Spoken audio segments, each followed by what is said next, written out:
Hello candidates, যাদের WBSSC group C D এর exam রয়েছে তাদের জন্য আমি লাস্ট দুটো ভিডিওতে অনেকগুলো অ্যারিথমেটিক প্রবলেম প্লাস তোমাদের যেগুলো লজিক্যাল রিজনিং এর প্রবলেম সেগুলো সলভ করিয়ে দিয়েছি। আজকের ভিডিওতেও আমি সেরকমই কিছু লজিক্যাল রিজনিং এর প্রবলেম তোমাদেরকে সলভ করাবো। আর এই কোয়েশ্চেন পেপারটা কিন্তু বিহার যে স্টেট এসএসসির ইন্টার লেভেল এক্সাম 2017 তার পেপার, সেই স্যাম্পল পেপার থেকেই তোমাদের এই প্র্যাকটিস সেটটা আমি করাচ্ছি। তাহলে নেক্সট যে কোয়েশ্চেনটা রয়েছে সেই কোয়েশ্চেনটা দেখো। Hodder stands at sunrise in such a way that his shadow is falling on his right. Where is Hodder's face?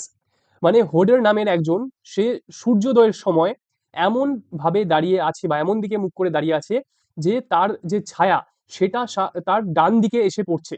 তাহলে সেই হোডার সে কোন দিকে মুখ করে দাঁড়িয়ে আছে? তো এই প্রবলেমটা একেবারে জলের মতো সোজা। কি করে করবে দেখো। এইটা যদি তোমাদের ডিরেকশন হয়, এটা নর্থ, এটা তোমার সাউথ, এটা ওয়েস্ট, আর এটা ইস্ট। ঠিক আছে? আর তাহলে সূর্য কোন দিক থেকে উঠবে? সূর্য সব সময়ই ইস্টের থেকে উঠবে। সূর্য সব সময়ই পূর্ব দিক থেকে উঠবে।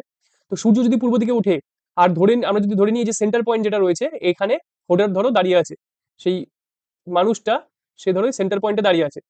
তাহলে সূর্য যদি এদিক পূর্ব দিকে থাকে, মানুষটা যদি এখানে থাকে, তাহলে সূর্যের আলো এদিকে যাচ্ছে, তাই তো? এবার মানুষটার ছায়া কোথায় তৈরি হবে? ছায়াটা এরকম কোনো একটা জায়গায় তৈরি হবে, মানে তার থেকে ওয়েস্ট যেটা ডিরেকশন সেদিকে।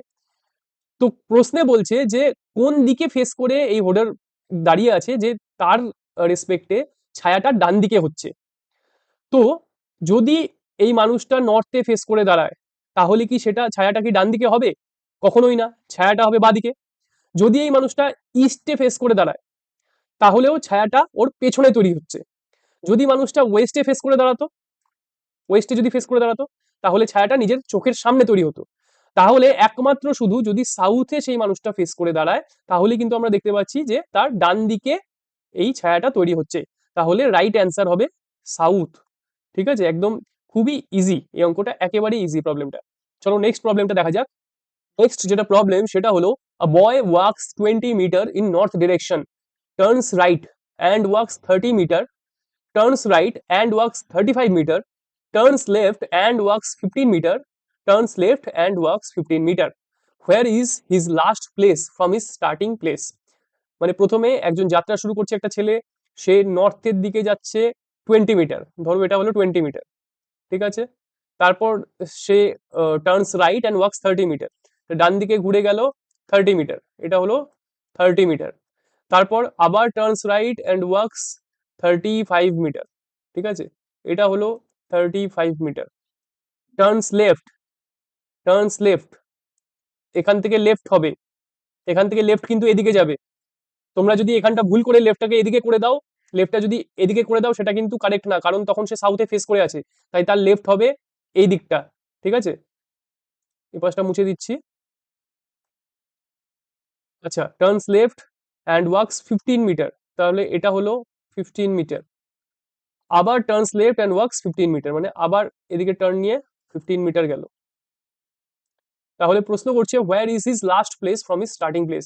তো স্টার্টিং প্লেস ছিল এই জায়গাটা, ধরো এটাকে লিখে দিলাম পয়েন্ট এ, আর লাস্ট হচ্ছে এই জায়গাটা, এটাকে ধরো লিখে দিলাম পয়েন্ট বি। ঠিক আছে? তাহলে আমরা দেখতে পাচ্ছি এখান দিয়ে যদি একটা ডটেড লাইন আমরা টানি, ইমাজিনারি ডটেড লাইন, তাহলে এইটুকু হবে 20, আর নিচের এইটুকু হবে 15। আর এই পাশটাতেও এই ডটেড লাইনটাই কিন্তু গিয়ে এই লাস্ট পয়েন্ট বিতে ম্যাচ করবে, কারণ এইটাও 15 আর এই পাশটাও 15। তো এই যে পুরো এই যে ডটেড লাইনটা, এই ডটেড লাইনটা হলো 30, আর এই যে ডটেড লাইনটা, এই ডটেড লাইনটা হলো 15, রাইট? তাহলে ডিস্টেন্স হবে 30 প্লাস 15, অ্যান্সার হবে 45 মিটার ইস্ট। অপশন নাম্বার 4 হবে অ্যান্সার, 45 মিটার ইস্ট। খুবই সোজা, আশা করি বুঝতে কোনো প্রবলেম হয়নি। চলো নেক্সট কোন প্রবলেম আছে দেখা যাক। নেক্সট প্রবলেমটাই বলেছে, if a cross b means that a is to the south of b, a plus B means A is to the north of b, a percentage B means A is to the east of b, a minus b means a is to the west of b, then p percent q plus r minus s means in which direction s is with respect to q. তাহলে প্রথমে লিখে নাও P percentage Q, ঠিক আছে? তো P percentage Q মানে কি? দেখো, A percentage B means A is to the east of B, তাহলে পি পার্সেন্টেজ কিউ হবে, পি হচ্ছে কিউ এর ইস্টে অবস্থিত হবে, তাহলে একদিকে যদি এটা যদি কিউ হয় তাহলে পি হবে এখানে কিউ এর ইস্টে, ডান দিকে। এবার পি পার্সেন্টেজ কিউ পরে কি বলেছে, প্লাস আর, রাইট? এখানে দেখো A plus B means A is to the north of B, তাহলে কিউ প্লাস আর মানে হবে কিউ আর এর নর্থে, রাইট? কিউ আর এর নর্থে, তাহলে আর এর পজিশন হবে এখানে, ঠিক আছে? তারপরে কি আছে, মাইনাস এস।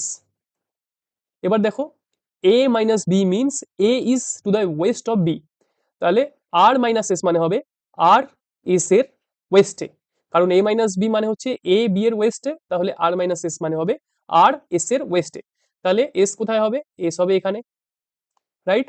এবার তাহলে ফাইনাল কোশ্চেনটা কি জিজ্ঞেস করছে যে কিউ এর রেসপেক্টে এস এর পজিশনটা কি, কিউ এর রেসপেক্টে এস এর পজিশনটা কি? কিউ এর রেসপেক্টে এস এর পজিশন হবে সাউথ ইস্ট, অ্যান্সার হবে সাউথ ইস্ট।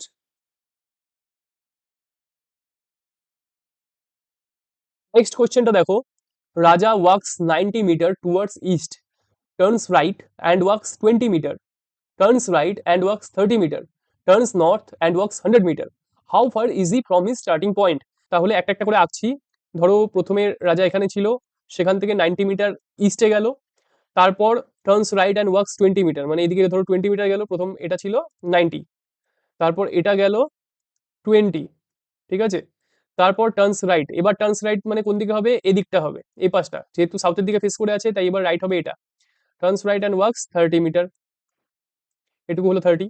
এবার turns north and walks 100 metre, তো নর্থের দিকে ঘুরে গিয়ে পুরো 100 মিটার গেল, তাহলে বলছে এখনো স্টার্টিং পয়েন্ট থেকে কত দূরে আছে, তাহলে এটাও কত হবে, এটা হবে 20, এটা যদি 20 হয় আর ফুলটা যদি 100 হয়, তাহলে শুধু এইটুকু পোর্শন কত হবে, এই পোর্শনটুকু কত হবে, এটা হবে 80, আর শুধু এই পোর্শনটুকু কত হবে, এটা হবে 90 মাইনাস 30 মানে 60।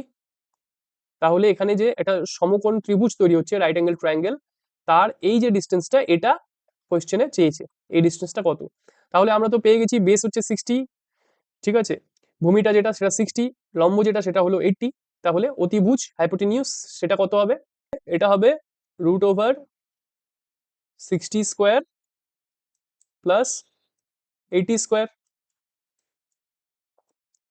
এটা ইকুয়ালস টু কত, এটা ইকুয়ালস টু হলো 100, √60 স্কোয়ার প্লাস 80 স্কোয়ার হচ্ছে 100, তো অ্যান্সার হবে অপশন নম্বর 3, 100 মিটার, এটা হচ্ছে অ্যান্সার।